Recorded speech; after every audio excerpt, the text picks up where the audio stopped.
আসসালামু আলাইকুম। সবাইকে আমন্ত্রণ জানাচ্ছি এবি নিউজ প্রাইম সংবাদে। আপনাদের সঙ্গে আছি আমি সুমাইয়া মেঘলা।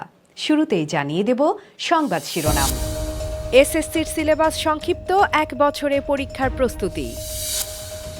বিমানবন্দরের থার্ড টার্মিনালে দুর্নীতির পাহাড়, 4,000 কোটি লুটপাট। সবজির বাজারে স্বস্তির হাওয়া, ক্রেতাদের মুখে হাসি। কৃষ্ণ সাগরে বিশাল বিপর্যয়, ট্যাঙ্কার থেকে ছড়িয়ে পড়ছে তেল। বাংলাদেশে আসছেন পাকিস্তানের পররাষ্ট্রমন্ত্রী, উষ্ণ সম্পর্ক ত্বরান্বিত। উসমানের সেঞ্চুরি, বিপিএলে মিরপুরের সর্বোচ্চ রানের রেকর্ড। বিরাট কোহলির আউট নিয়ে নতুন বিতর্ক, আম্পায়ারিংয়ে প্রশ্নচিহ্ন। দর্শক, এতক্ষণ শুনছিলেন শিরোনাম, এখন বিস্তারিত।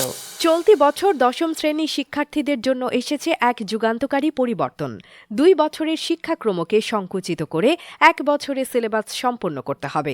2026 সালে অনুষ্ঠিত হতে যাওয়া এসএসসি পরীক্ষাটি হবে সংশোধিত সংক্ষিপ্ত সিলেবাসের আওতায়। 2026 সালের এসএসসি পরীক্ষার জন্য প্রশ্নের ধরন, সময় এবং নম্বর বণ্টন ইতোমধ্যেই নির্ধারণ করা হয়েছে। সিলেবাসের রচনামূলক অংশে 70 নম্বর এবং বহু নির্বাচনী অংশে 30 নম্বর বরাদ্দ থাকবে। ব্যবহারিক বিষয়গুলোতে তত্ত্বীয় অংশে 75 ও ব্যবহারিক অংশে 25 নম্বর থাকবে। NCTB chairman professor doctor AKM Riazul Hasan জানিয়েছেন, অল্প সময় ও অস্থিতিশীল পরিস্থিতির মধ্যে কাজ শুরু হয়েছে। ঢাকার হযরত শাহজালাল আন্তর্জাতিক বিমানবন্দরের থার্ড টার্মিনাল নির্মাণে অনিয়ম, দুর্নীতি ও প্রায় 4,000 কোটি টাকা লুটপাটের অভিযোগ উঠেছে। বিষয়টি অনুসন্ধানে নেমেছে দুর্নীতি দমন কমিশন, দুদক। বিস্তারিত দেখুন প্রতিবেদনে। শাহজালাল আন্তর্জাতিক বিমানবন্দরের থার্ড টার্মিনাল নির্মাণে অনিয়ম ও দুর্নীতির অভিযোগে নতুন করে তদন্ত শুরু করেছে দুর্নীতি দমন কমিশন, দুদক। অভিযোগ উঠেছে, এই প্রকল্প থেকে কমপক্ষে 4,500 কোটি টাকার লুটপাট হয়েছে।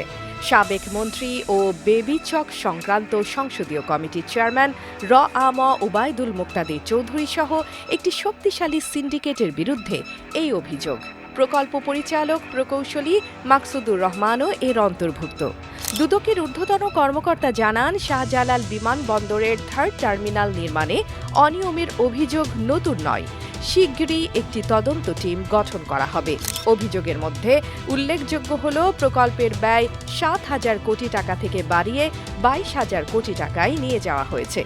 বাহ্যিকভাবে টার্মিনালটি আকর্ষণীয় হলেও নির্মাণের ক্ষেত্রে নিম্নমানের সামগ্রী ব্যবহার করা হয়েছে। থার্ড টার্মিনাল প্রকল্পের সয়েল টেস্ট নিয়েও বড় ধরনের অনিয়ম ঘটেছে, যা প্রকল্পের মূল পরিকল্পনার সঙ্গে সাংঘর্ষিক। শেখ হাসিনা 2023 সালের 7 অক্টোবর তড়িঘড়ি করে টার্মিনালের উদ্বোধন করেন, যেখানে দাবি করা হয়েছিল 90% কাজ সম্পন্ন হয়েছে। কিন্তু বাস্তবতা ভিন্ন। এখন বলা হচ্ছে 2025 সালের ডিসেম্বরের আগে টার্মিনালটি চালু করা সম্ভব নয়। এখন প্রশ্ন, এই প্রকল্পের দুর্নীতির তদন্তে সত্যি কি কোনো পরিবর্তন আসবে, নাকি এটি কেবল আরেকটি ধামাচাপা হতে চলেছে? AB news desk report. কয়েক সপ্তাহ আগে বাজারে সব ধরনের সবজির দাম ছিল আকাশচুম্বী। ক্রেতারা স্বস্তি পাচ্ছিলেন না। অভিযোগের শেষ ছিল না। তবে গত 2 থেকে 3 সপ্তাহ ধরে দেখা দিয়েছে একটি পরিবর্তন। সবজির দাম কমছে, ফলে সাধারণ ক্রেতাদের জন্য বিষয়টি হয়ে উঠেছে বেশ স্বস্তিদায়ক। শুক্রবার 3 জানুয়ারি রাজধানীর বিভিন্ন বাজারে ঘুরে দেখা গেছে, বাজারে লম্বা বেগুন বিক্রি হচ্ছে 50 টাকায় প্রতি কেজি, গোল বেগুন 60 টাকা, গাজর 50 টাকা, বাঁধাকপি 30 টাকা প্রতি পিস, ফুলকপি 30 টাকা প্রতি পিস, শালগম 30 টাকা প্রতি কেজি, পটল 80 টাকা প্রতি কেজি এবং মূলা 20 টাকা প্রতি কেজি। রাশিয়ার জাহাজ থেকে তেল ছড়াচ্ছে সমুদ্রে, আর সমুদ্রের পানিতে ভেসে সেই তেল ক্রিমিয়ার সমুদ্র সৈকতে এসে পৌঁছেছে। এতে দেখা দিয়েছে বড়সড় প্রাকৃতিক বিপর্যয়ের আশঙ্কা। রাশিয়ার পক্ষ থেকে জানানো হয়েছে, 2টি ট্যাঙ্কার মাঝ সমুদ্রে বিপর্যয়ের সম্মুখীন হয়েছে। ক্রিমিয়ার উপকূলে পৌঁছেছে সেই তেল।